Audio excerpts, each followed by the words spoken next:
meals is to get like a hoagie sandwich, like from it used to be Subway back in the day. I don't eat Subway anymore. My standards have elevated since I was a kid. Yeah, but I get it. I know what you're saying. But like Publix, Yeah, Publix is Pub good, Subs, yeah.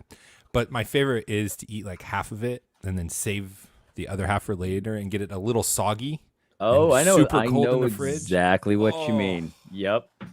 Oh, so good. I know exactly what you mean. That is so weird, but it is good. Right? You know what I mean?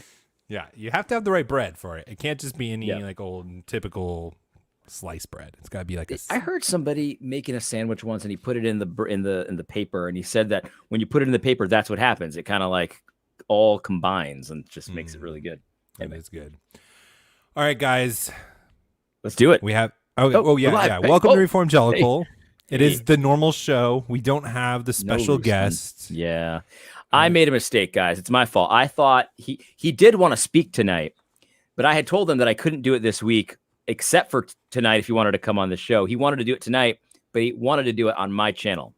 He's kind of insisting on that. So it's my fault. I thought he meant he would come on this, but whatever. My bad. Which is, to be fair, I wouldn't want to speak to two of us either. I'd rather do one-on-one. He probably had a look at some of our previous content. He's like, no. Oh, but then he looks at your YouTube. Which I wouldn't blame him. Oh my goodness. Hey, your YouTube, you got like the great unicorns and rainbows and all that good stuff. Bunch of shenanigans. So yeah, that'll be good. So we're actually what we're gonna do is we're gonna do it on Monday, and I gotta figure out how to live stream by Monday. Mm-hmm. Yeah, I'll show you how to do it. It's really easy. Excellent. We can do it through the platform we use for your Reform. Perfect. Yeah, definitely. That'd be great. Cool. So everyone who got their hopes up and they're dashed. It's my bad. My bad. All right. Or we could do the. Did you see that one YouTube? I forgot who it was. Oh, it was Steven Crowder. They ambushed him and they brought on a guest without telling him during the interview. Oh, just come on. Yeah, I like that. No, I'm just kidding. We won't do that. I like that. No, that's kind of funny.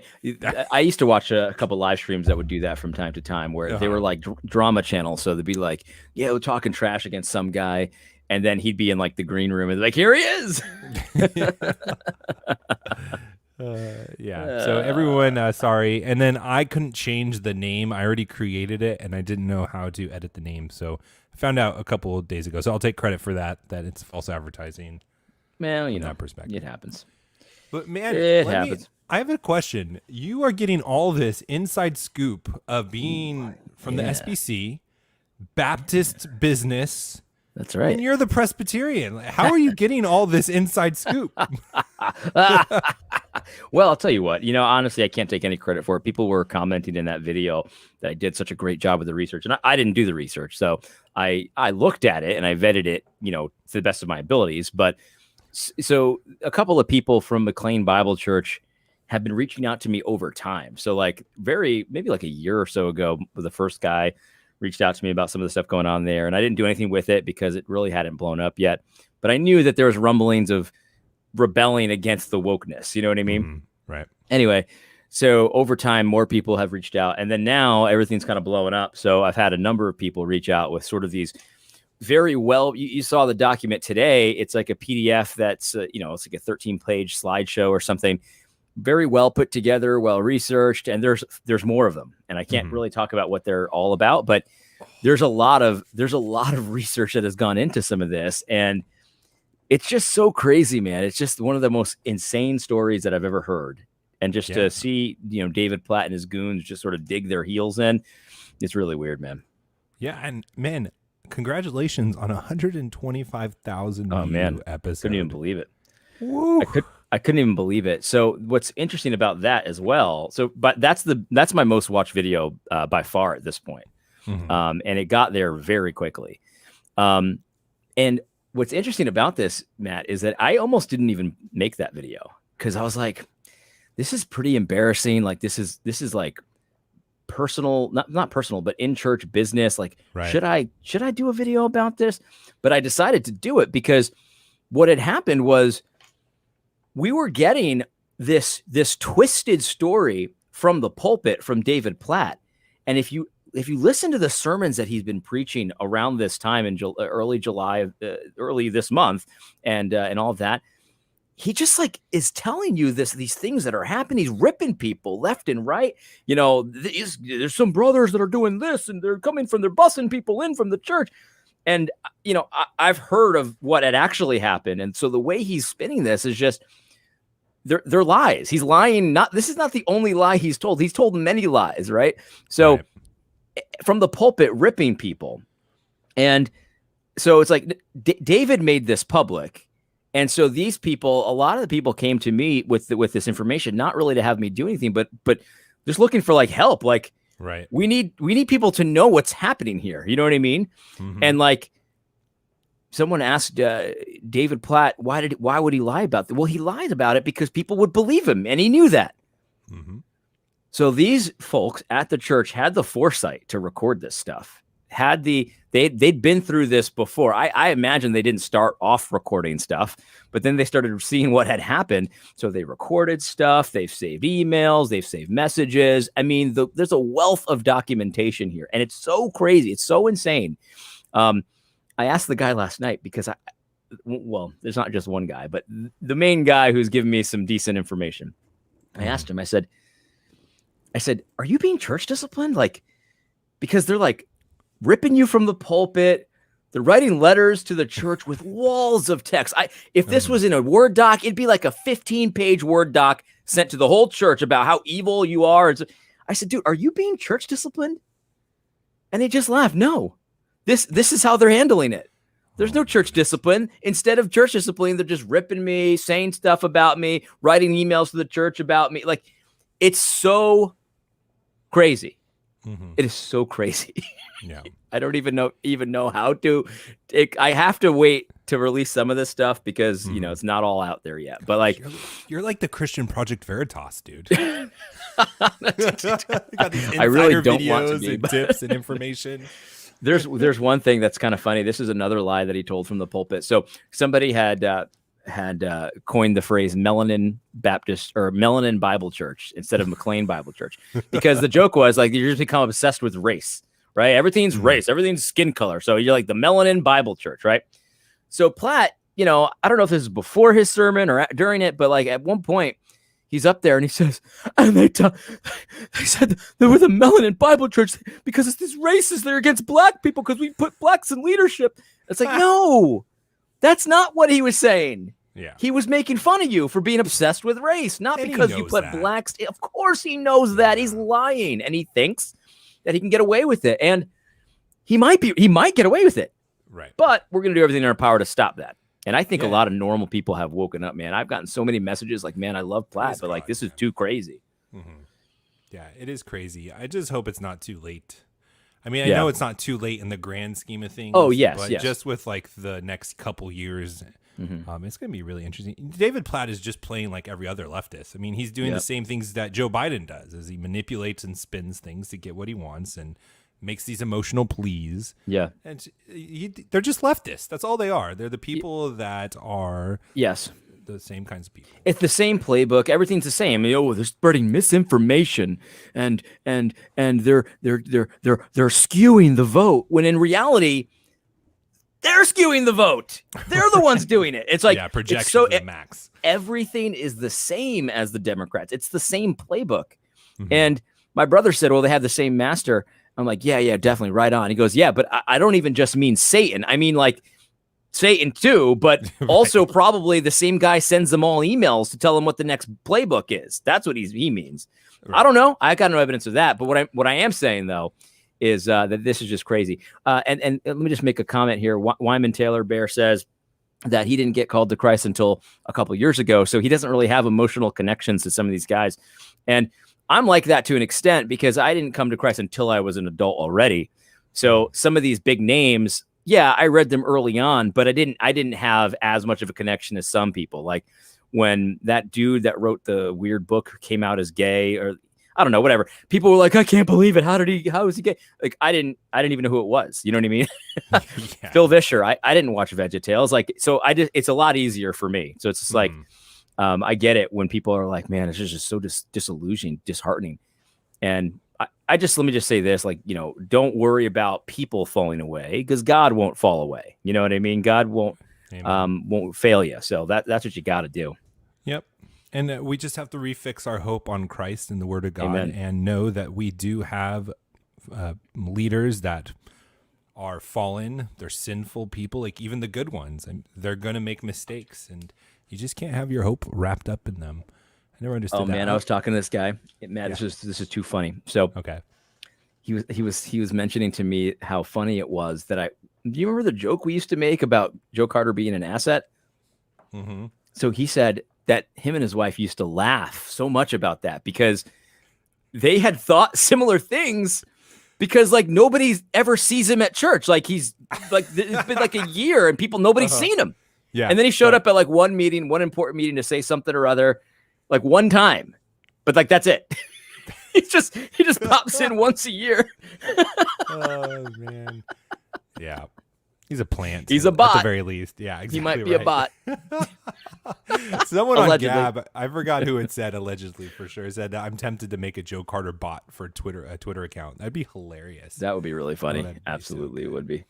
I like what you said, though, just to wrap this up, this whole McLean thing. Or I guess we're not going to wrap it up. It's to be continued. But oh, yeah, I liked definitely. what you just said on Gab, that these guys are so sloppy.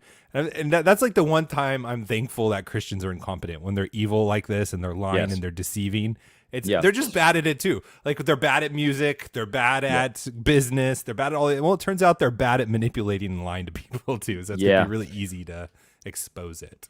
I think that's something that we have to get over, especially people that have, let's just say, a tendency to be a little conspiratorial in their thinking at times. Mm-hmm. I'm not accusing you of anything, Matt. I'm just saying. Oh, okay. But I think sometimes we kind of give way too much credit to the people that are pulling the wool over our eyes. Sometimes this stuff is just super sloppy. Like I think that's one of the lessons I learned from 2020. Because Matt, like, we're not prophets. Like, we didn't get any secret knowledge. We didn't get, someone, whispering in our ear what was going down. But like, some of this stuff was just it was telegraphed. Right. And it's like, we're not special. We just said, this doesn't make any sense at all. Like, we can see this coming a mile away. We got to recognize that even the SBC, which has a lot of shadiness that we still haven't uncovered, they're sloppy. And so you can uncover it. You just have to be willing to do the work, Mm-hmm. Yeah. And I kind of look back and regret that we didn't pretend to be special in profits, because we would have probably gotten a lot more money and viewers. Just seeing some of these crazy people taken out advantage. there. Yeah. I'm like, man, we kind of went the wrong route on this. We shouldn't have just said it was so obvious. Yeah. But I think what Wyman Teller Bear is making a good comment. He says that, he has to be careful because, anyone who would have defended Platt, he probably would have been real aggressive with him. And now the temptation too, I don't know if you're going to feel this, Wyman, but I know that I need to watch out for this, where it's like, I told you so. You know what I mean? I told you David Platt was woke or doing this and shady stuff. Mm-hmm. Like, we can't be too aggressive with the I told you so's, okay, maybe we did, but they understand now. You know what I mean? Yeah. So let's get on the same page here.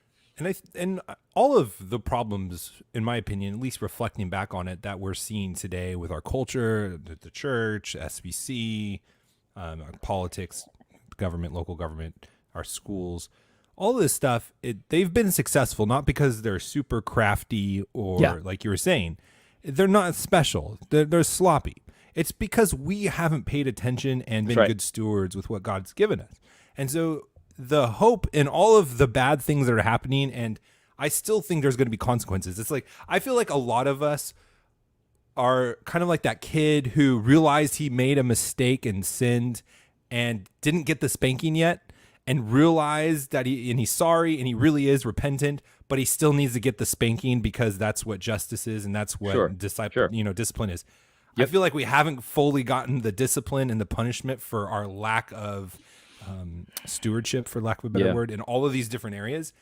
And so I think that the spanking's going to hurt, and it's not going to be pretty, and it's going to be painful. And I think there's going to be a lot of grieving and more separation, specifically in the church, not let alone other places. But I'm encouraged that there are these people waking up and taking ownership now, and we are seeing people get involved and stand up, like in that video.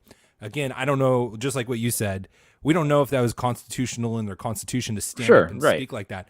I could never imagine someone doing that 5 years ago in any church setting whatsoever. Right. But now we're seeing it, and that's encouraging to me. Oh, totally. No, I agree. I'm very encouraged by a lot of the, like I said, normal people, which I consider myself one of them, so it's not an insult, that are just, waking up to the fact that they've been duped in many, many areas. And I think that there's a critical mass being reached here, and once we reach that critical mass, it's just going to be a very different world. People are seeing that the emperor has no clothes. People are seeing that they're being scammed again and again and again and again. And this applies to everything we talk about, Matt, the vaccines, the lockdowns, the masks, the economy, everything. People are starting to figure out the Federal Reserve, right? Nobody asks questions when everything's going great. But now it's like, the numbers come out every, month or whatever, and they're just so preposterous. I mean, we've got these ridiculous inflation rates. We've got ridiculous trade deficits. Like, everything is just getting worse and worse and worse. And people are starting to ask, like, what in the world is happening?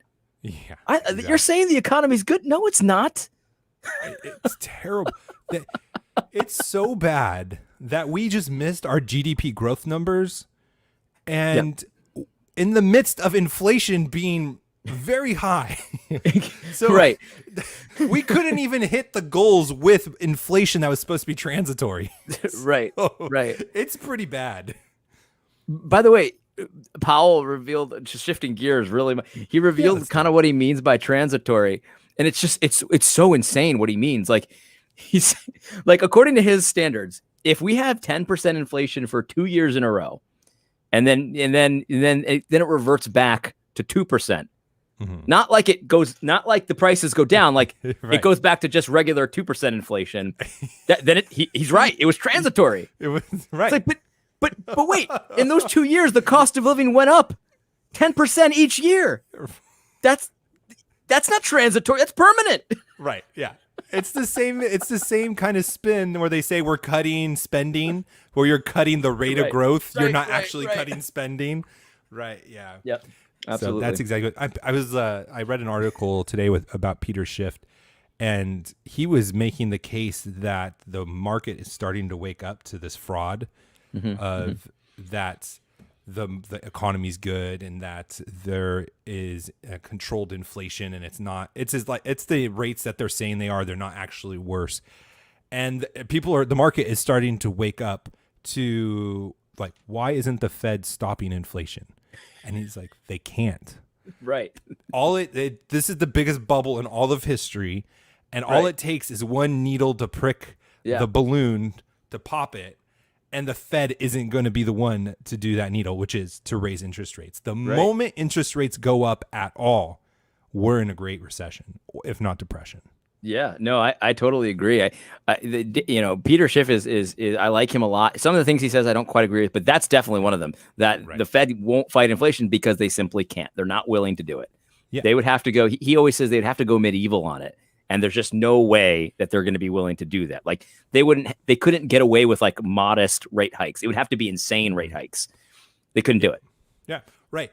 And to me, it's just to give people a reference of how big of a deal it is, because I imagine a lot of people aren't really, involved in economics and kind of are, invested in reading that. But just like politicians, knowing you have to cut Social Security, you have to do something, but no one wants to touch it because their careers are over. It's just in that same camp, same ballpark, same severity. No one's going to be the one who makes the decision to destroy the world economy. That's right. It's not going to happen. There's no one brave enough. There's no one noble enough to do what is right. That's right. So we are going to be caught in this circle where they're not going to stop the inflation, and it's going to pick up. And that's the scary thing. Schiff always relates it to heroin addiction, right? So it's like, to get off heroin, it won't kill you, but it will really hurt for a good amount of time. Mm-hmm. And so very few people are willing to do that, right? It's not like alcohol addiction, because if you're a true alcoholic, getting off it, you just going cold turkey, it'll kill you. You can't taper off alcohol. You'll die. Mm-hmm. But heroin, you won't die, but it really hurts. You know what I mean? It's a different kind of kick in the habit. And so that's what he says. It's like, our cure is to stop doing what we're doing, but there'll be pain, big time pain, tons and tons of it. So that's why nobody has the guts to do it. Nobody has the guts. Nobody has the will. And I mean, think about it. Like, there was the perfect opportunity with this coronavirus. You could have even blamed it on the coronavirus. Like, perfect opportunity. Yes, but they didn't do it. They just doubled down, and now we're still there. Yep, it's gonna be. Man, I don't know. Like, do you have a guess on when the economy is gonna crash? Oh man, I've seen so many different people say so many different things. Like, do you just I don't have know, a man. Gut feel? Do you think it's gonna be months, years? My gut feel is probably towards the end of the year, within 6 months, I think. Yeah, I think that's my too. gut feel. But to tell you the truth, this bubble has gone on way longer than almost anyone could have imagined. So maybe it could go longer. Who knows? Yeah, it's been very interesting, and because we still haven't technically had a recession. Right. I know people were calling COVID a recession, but I don't think we had 2 negative quarters of GDP growth. I don't think so. Last year. So, yeah, it's a very strange time. And then plus all the market manipulation they're doing. Oh my gosh. I don't think we talked about this last week, but there was a lawsuit of the Federal Reserve, or not against the Federal Reserve. I'm sorry, but it was against I don't who was it against? I forgot who it was against. But it had to do with all of the trading and equities of manipulating the VIX, where they were doing these flash calls, the options trading, to trigger and keep the VIX artificially low. And there were 5 accounts that the plaintiffs were trying to unmask to see who it was so that they can sue them and kind of continue on with the suit. The judge said no, they couldn't because it would be too destructive to the economy. And there was this really great article was saying the only reason that would be true is if it was the Federal Reserve in the equity markets. Yeah, manipulating the stock market. And it just made so much sense. And another one of those red pill moments for me where I never even considered the Federal Reserve was making market transactions in the equity market. I don't know why I would put the barrier up between the bond market, but that's a really big deal. It's a really big deal. So all the accusations of the rigged market, you think of it like the big greedy, Wall Street guys. No, it's the Federal Reserve. No wonder we can't audit them. We would see all of their stakes in equity markets. Absolutely. It's totally insane. Wyman Taylor Bear says that it's not they don't have the guts not to do anything. It's that they want the collapse. That's an option too. Definitely. I think everything's on the table as far as I'm concerned. So maybe the powers that be want the economy to collapse. I think that's a very distinct possibility. I think one thing I tend to think sometimes is that they're inflating the currency on purpose to wipe away the debt, essentially. So we can never pay back our national debt, but if you inflate enough, you can pay it back with worthless dollars. Yeah.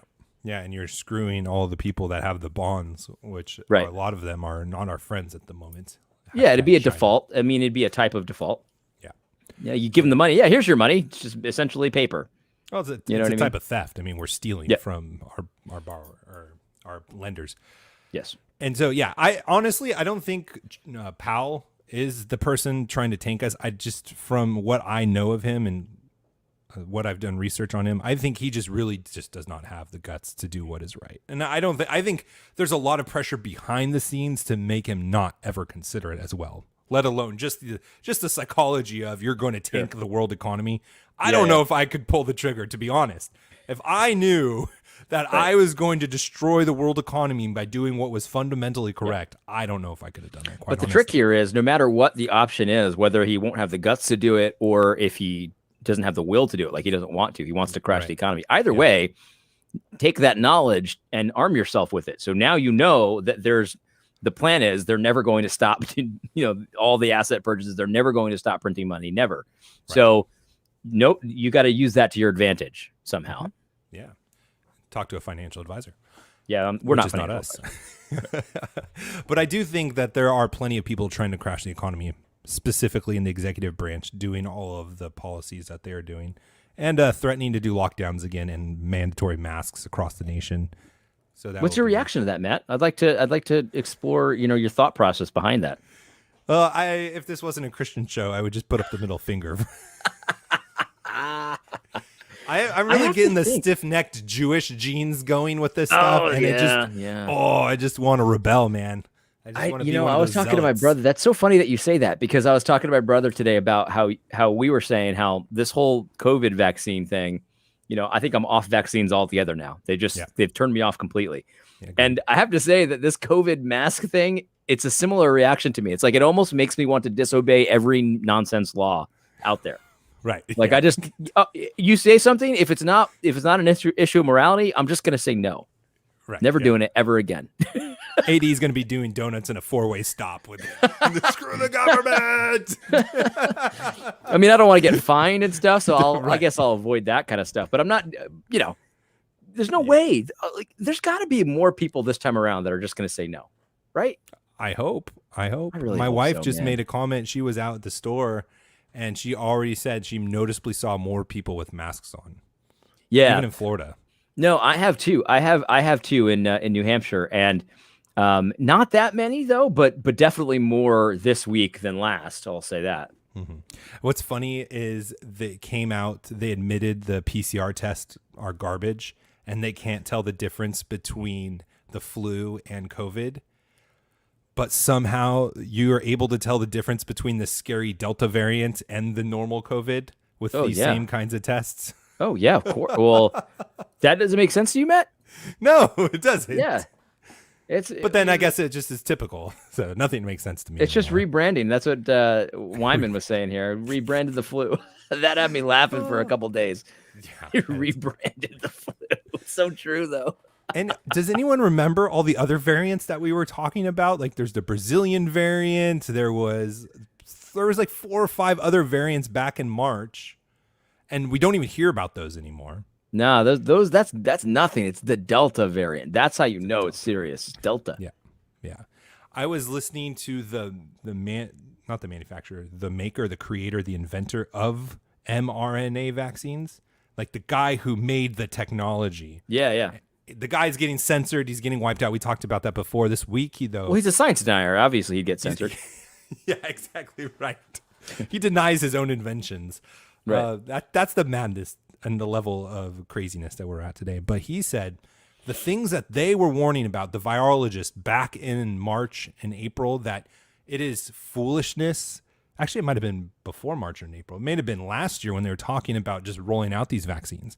But we've talked about it for sure, that rolling out vaccines in the middle of a pandemic is like the worst thing that you could possibly do. Just like general vaccines, like a new vaccine that's been tested and all that stuff, not like these mRNA vaccines, but just in general, because it will create variants that are more deadly. And this week, he came out and said that's now happening, that this Delta variant, quote unquote, and the reason why we're seeing these breakthrough cases of people getting the COVID vaccine, allegedly, the COVID virus or the flu or whatever you want to call it, is because the vaccine's making it worse for them. It's happening. We're here. So there's literally no reason to get the vaccine anymore. None. Well, I mean, there never really was, but yes, you're right. Absolutely. Correct.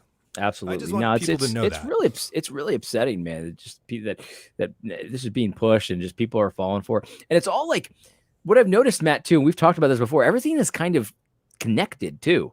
Like, we're just talking about the Federal Reserve. We're talking about the various policies designed to tank the economy. The Biden administration's trying to get the eviction moratorium extended, and you see these pictures where these banners hang up, no job, no rent, and like even if I believe that you should get a subsidy if you had no job, which I don't, but even if I did, I've been to the strip mall lately. Every single store has a help wanted sign.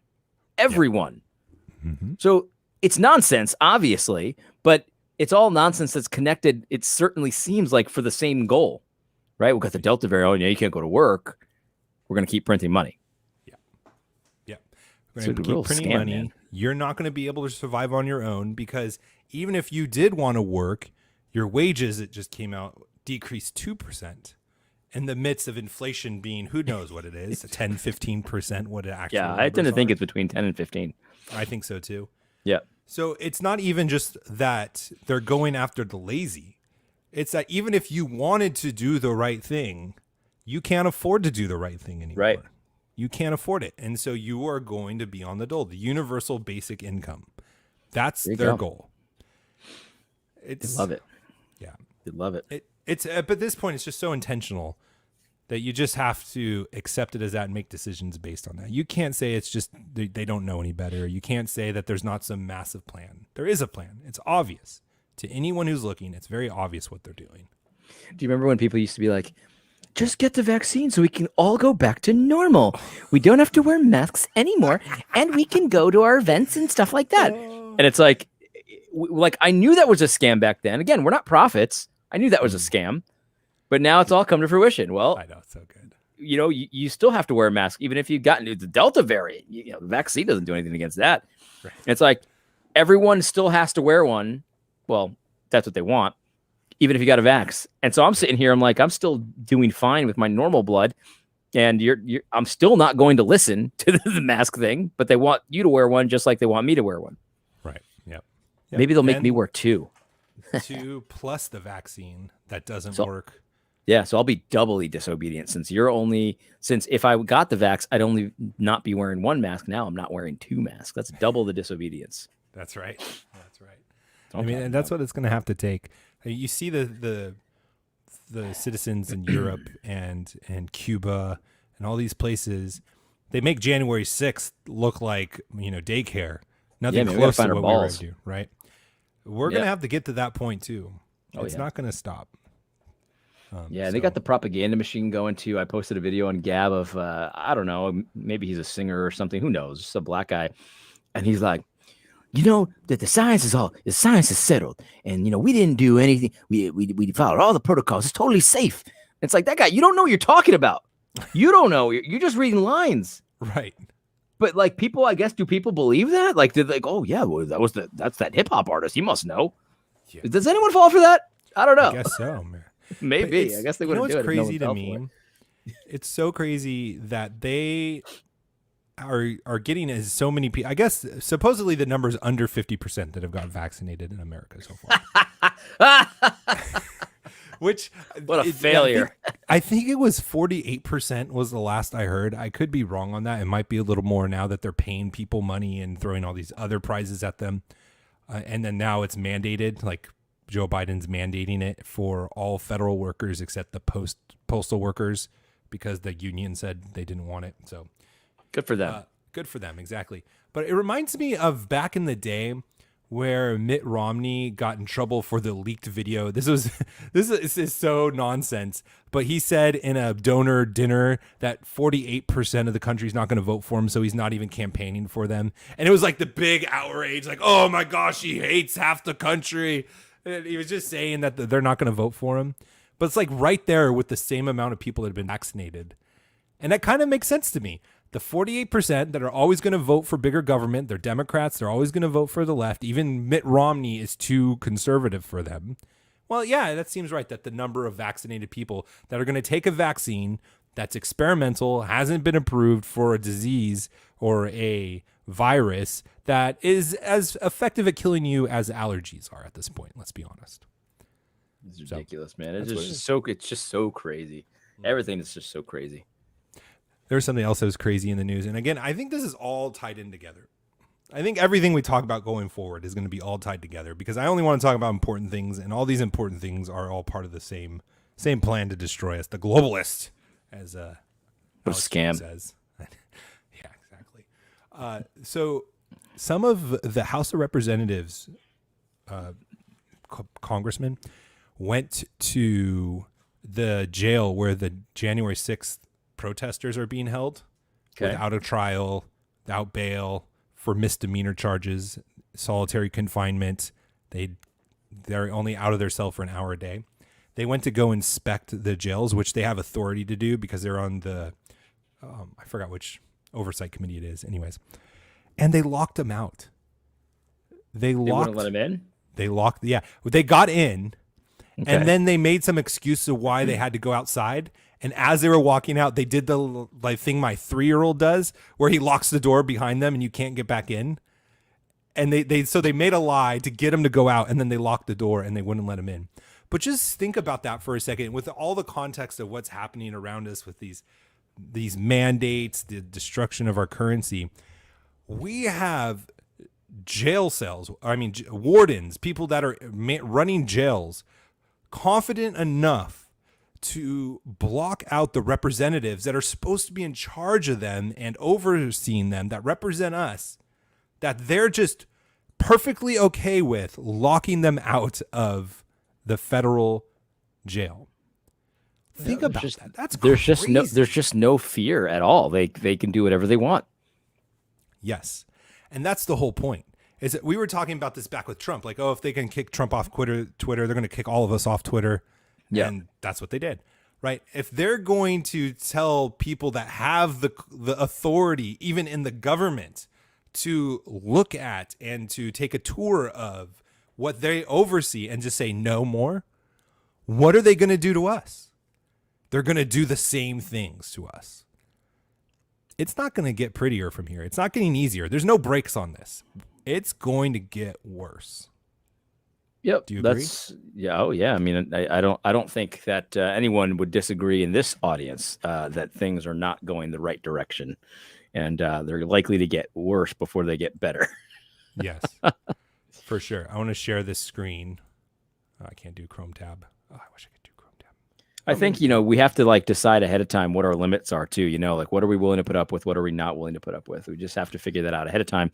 So that way we're not, scrambling when we have to make a quick decision. Absolutely. And so some of those, I'll just share them with me or share them with you guys that I've already picked out.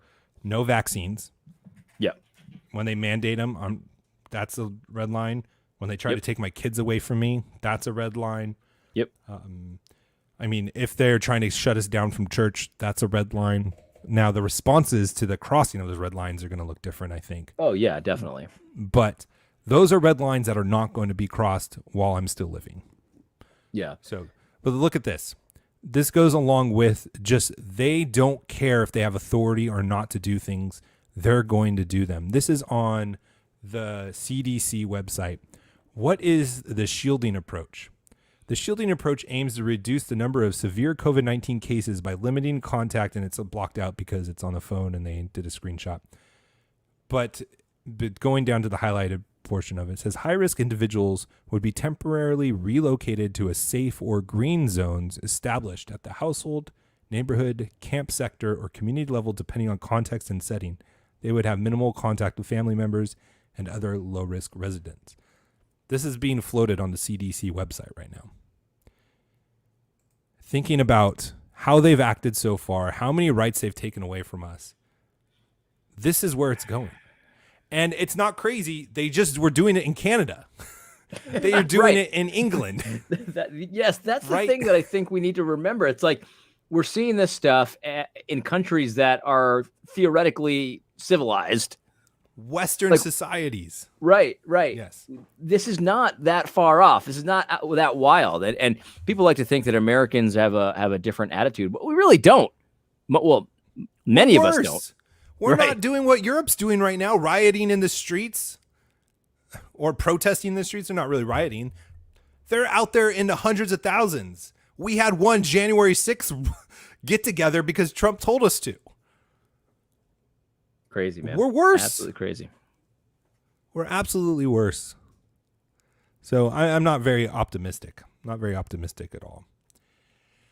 And it's interesting you guys talk about the concentration camps. Yes, we did that to the Japanese in the 1940s. This is my next doomsday prediction I want to share with you guys. Oh, no. Here we go. We will be in a war with China in the next year to 3 years. China, Russia, Iran, and then all of the other countries that they own from their Belt Road Initiative. And we see that from the drills they're doing. They're doing joint drills with Russia and China. They're doing the cyber attacks on us constantly. And they're threatening to nuke Japan.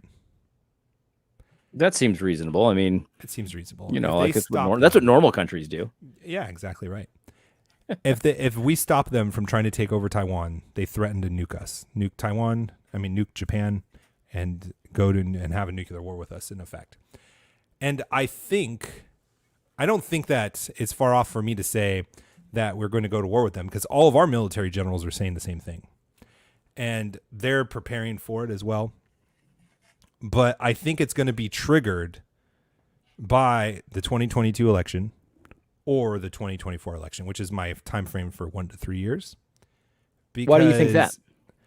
Because of how much control they have right now over the government with the bribes to Biden and paying for the art deals from Mr. Crackhead Hunter Biden. And they have so many assets in the intelligence agency. They have General Milley. They have state, local assets, all those different things. They have freaking, what's his name? The guy that farted on TV. He's from San Francisco. He's sleeping with Fang Fang. What was her name? Eric Swalwell. I don't know, man. Oh, yeah, that guy. Yeah. Yeah, he slept with an agent named Fang Fang. But it's never going to be better for them.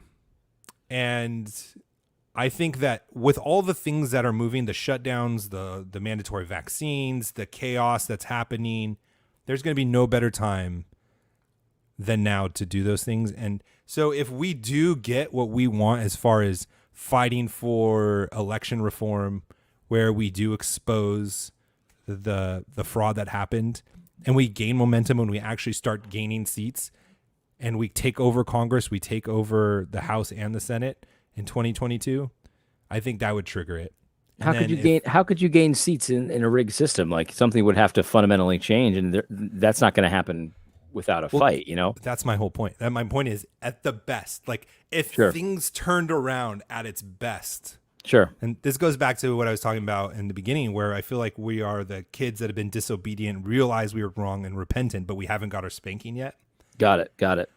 That's what I think it is. Like, if we do take back our elections and put in place all the election reform, which we have in some states, but if it's enough to take Speaker Pelosi out and start weeding out these people like Eric Swalwell and those kinds of things, I think that's when China will decide to act, because they definitely are going to take Taiwan back. It's just a matter of when. And we don't have the military structure to be able to defend that island. And they want to be the world power. So if you want to be the world power, they've said it. They've talked about that we're going to be in a war with the United States. This is the time to do it. And I'm saying all this not because I'm trying to get fear on you guys, but the same thing with the financial advice, that we're in a bubble. Like, what does it look like when we go to war with China? Our supply chains are gone. So you guys need to start getting food supplies, thinking about local.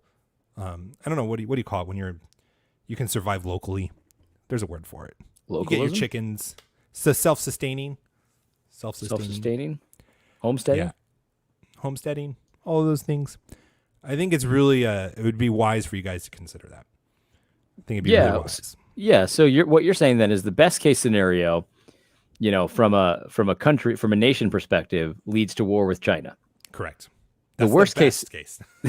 Okay, so I see what you're saying. So the worst case scenario is that we don't get any of that stuff, and we just continue down the road of serfdom, essentially. Correct. I think that that is mandatory vaccines.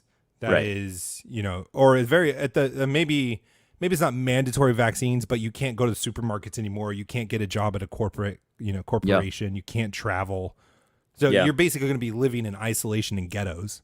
Yep. Just like what happened with the Jews. Yeah. So that's the track. So I think it's either we let the plan play out and let them just conquer us, or we fight back and get to a place where we're not only having to figure out how to deal with the regime, Joe Biden and all those people, and how do we, like a civil war almost, but we're also going to have to be fighting China at the same time. Yeah. Well, one of the things I've been doing lately is watching videos of people who came from countries that had economic problems. So whether it's, an Eastern European country that had hyperinflation or any kind of economic problems where there was difficulty, accessing your cash, like Lebanon, Zimbabwe, all these kinds of places. Right. And what you get from a lot of these people is that, what ends up happening is that, you have to, like exactly what you said, sort of have these local connections. So what ended up happening was, their second cousin, that they hadn't seen in a long time, he had a decent amount of land. So they figured out how to farm it. You know what I mean? They pooled their money together. They all came under the same roof and figured it out. Right. So it would be a good idea, knowing that that's kind of what happens in some of these situations. They end up sort of making these local connections and doing things sort of the old-fashioned way.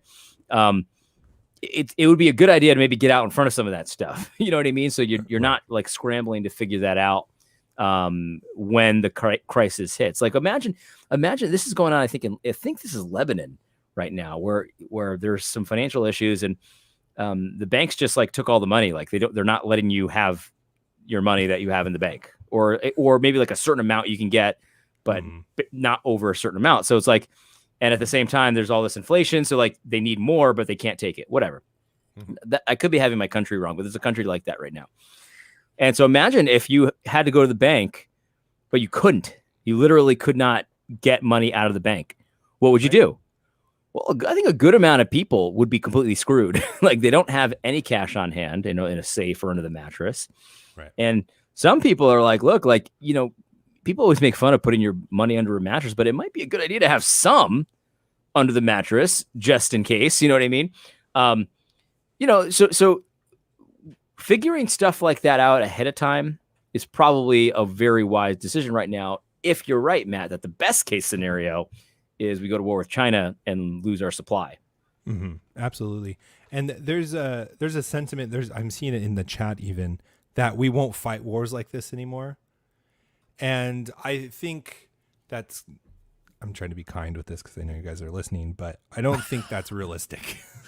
What wars like what? I didn't catch the comment. Like actual kinetic wars, like okay. World War II kind of a thing, like a Vietnam War, North Korea, Afghanistan, Iraq, those kinds of things that are happening in the modern age. There won't be a full blown out war. And I think that's misguided, and for several reasons. One of them, biblically, the promise that we have when Jesus ultimately comes back and we, put our spears into plows and all that stuff, like that promise comes later, in my opinion, not right now. I think that it requires Jesus as king ruling and conquering the earth for there to no longer be this kind of battles and wars. But also, I think it's kind of it's short-sighted, I guess is the way to say it. Because if it's truly just fifth generation warfare, it's just cyber attacks. The problem with that is cyber attacks are really expensive and they are very costly. Not only are they hacking infrastructure data, like they can hack a power grid, they can take out 1/5 of the beef supply. There's only so much of that as a country can take before they become impoverished. Like there's not just an infinite amount of hacks a country can take. It's a finite amount. And there's going to be a time, every country has it, where they cannot afford for China, Iran, or us to them to continue to hack them, or we're backing ourselves into corners with this cyber attacks. And there's going to be a point where it says no more, or we're going to destroy you. And if you don't believe me, Joe Biden said this very thing about I'm supposed China. To believe Joe Biden? I don't know, but he said cyber attacks could lead to a real shooting war with a major power. Yeah. Now, he's not saying that on his own. Someone told him to say that, obviously. But that's where that's to me that's logical. Because again, we don't have infinite amount of cyber attacks we can take on. And I say all this to say that everyone else is preparing for it. Every general and colonel that talks about China says we're going to go to war with China. Every Chinese general says we're going to go to war with the United States. I think it would be very naive to not plan for that accordingly. Yeah, well, and I want let's think about it. Let's think about it this way. So let's just say that it's it's an actual kinetic war. I think that's what you said. That's a complicated word. I don't understand that word. It's anyway, like power and friction. Kinetic. Let's just say it was an actual kinetic war. What would be the results for the common person, everyday people like you and me, right? We would have a harder life. We would have more struggles than we do right now. Let's say it was a cyber war or something else, some kind of like propaganda, wag the dog type thing. Which I think we're in right now. Right. So If it's that though, that's not to our benefit. It's like it's going to be the same problem. We're going to have a harder life. It's going to be a very difficult situation to be in. It's not like if China wages a cyber war on us or a wag the dog type war on us or something like that. It's not because they want to continue giving us all kinds of stuff. Mm-hmm. You know what I mean? It's not because they want us to continue. They want to keep buying our bonds and accepting dollars in return for their goods. That's not the end goal. Mm-hmm. You know what I mean? They eventually want to be better than us. They want to have more stuff than us. They want to be a better nation than us. And so regardless, we should be preparing at a basic level to not having the same service that we're used to right now, not having the same benefits that we're used to right now, like to have to defend your home more than you do right now and more than you did 10 years ago. Like there's going to be a time when, ever been to a third world country and, you talk to the locals and, you say something that's just so first world that doesn't even compute with them. It's like, It's like, should we call 911? They're like, what are you talking about? Like, we got to go get them. You know what I mean? Like, there's no 911. They don't care. Yeah. We even call the police. They don't care about this stuff. It's like, that's crazy to us because we've never lived really in a situation like that. Most of us anyway. I don't know. We might have some older listeners, but that could easily be us again. Yeah, so we should electricity. Or no electricity or spotty electricity. That's how it is in third world countries where it's like it goes out like a couple times a day. You know what I mean? That kind of thing. Mm-hmm. Not necessarily the cleanest water. Like what if the water that came from your faucet like made you sick? Right? Well, like are you prepared to handle a situation like that, right? Yeah. Because in Ethiopia, you drink water from the faucet, you're going to be vomiting for days. Mm-hmm. So what do you like? That's the stuff I mean. So like, regardless of what kind of war it is, there's going to be questions and things we need to address that we have not had to address up to this point. We should probably prepare for that. I actually saw one hack that happened. It was they hacked the city water and were poisoning the water with the hack. It was in Colorado, I think. I could be wrong. It was probably 3 or 4 months ago. And like, we don't even know. And just think about that too, is if we could no longer trust our water, how much of our lives are completely disrupted, not just with not having to drink water from a tap anymore, but how many hours it takes to purify water. And then what are the opportunity costs of what we couldn't do anymore? We couldn't just go to the store anymore. We had to stay around and get clean water. We had to clean our clothes with the water we carried from 2 miles away, whatever it is. Those are the things that I think are going to happen one way or another. And, that's definitely not post-mill of me. Someone was asking, how does this fit into our post-mill views? That's got to be a question for AD. Yeah. But, I mean, I don't see with how fast everything's getting crazy in every single area, economics, our local or internal civics, our enemies, it would be foolish not to consider these things and prepare at least. And I hope everyone does. Yeah, absolutely. Absolutely. And again, like, you just kind of have to have this mental mindset where where your limits are ahead of time. Wyman Taylor Bear here has got a lot of things to say, and he's talking about how the plan is to boil the frog. They're going to weaken you through, food that really makes you sick, and they're going to weaken you through vaccines. You're going to weaken you through like kind of step-by-step compliance. And so eventually you're just completely compliant.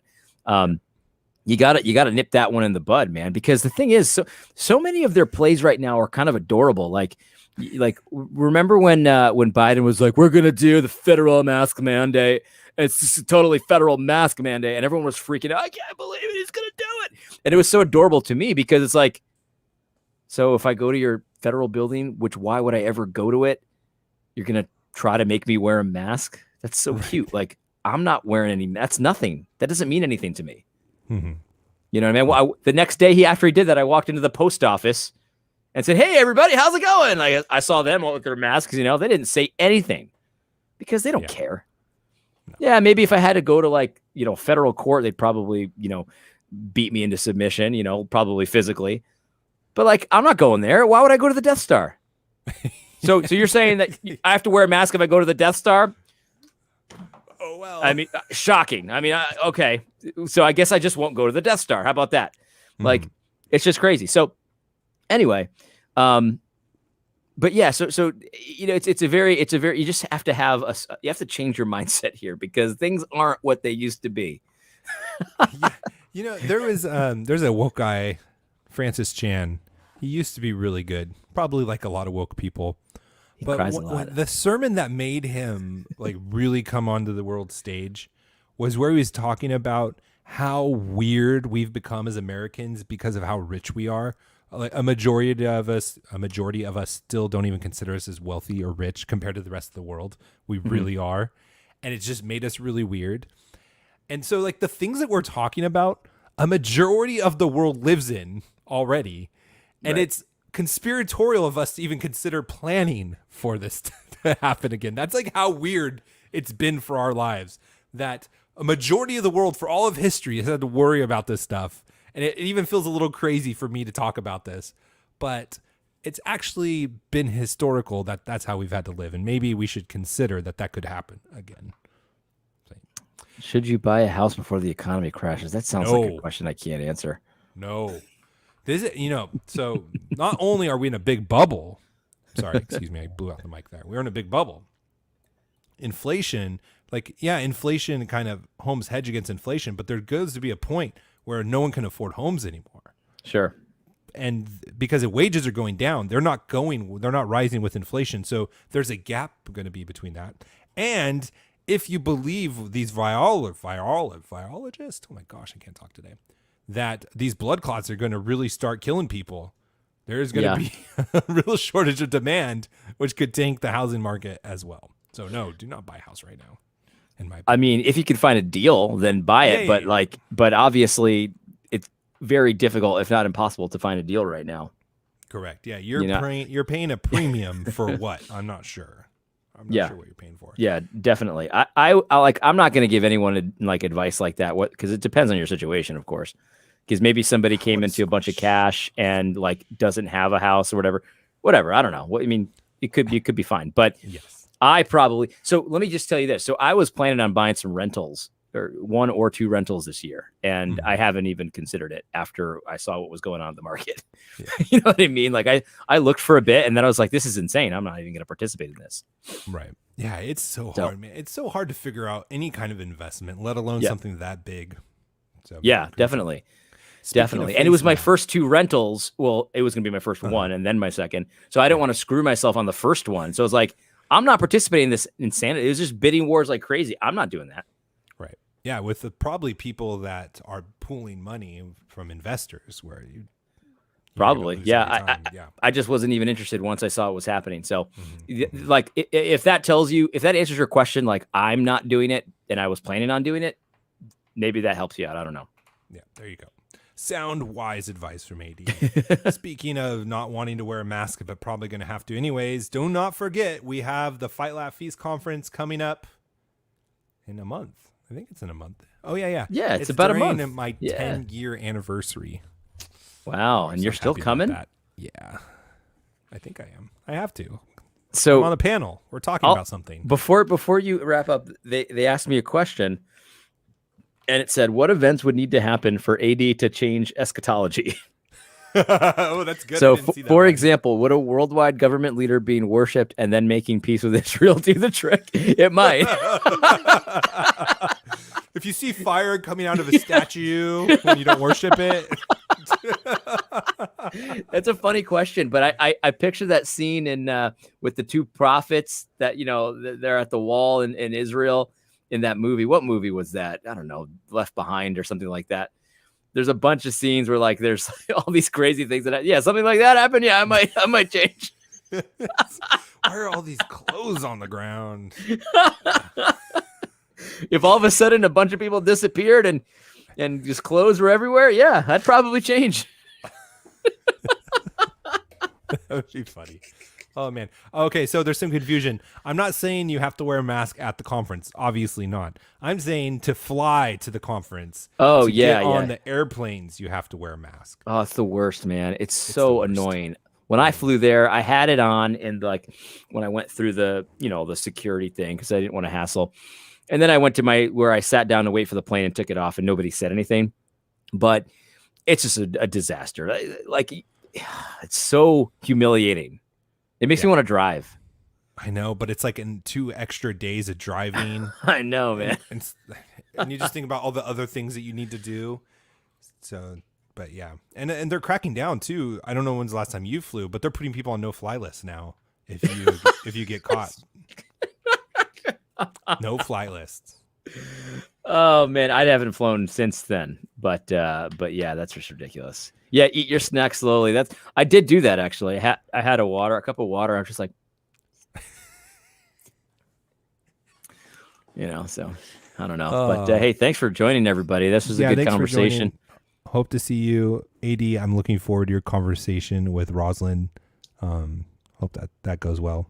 Yeah, man. He wants to talk about. I was like, "What do you want to talk about?" He goes, "Why don't you just tell me your problems that you have with me?" All right. I'll do it. I have to say though, man, I have so much respect for him for doing that. He went on Marcus's show. He's going to come on your show. Yeah. I mean, it was his idea. I mean, I didn't invite him.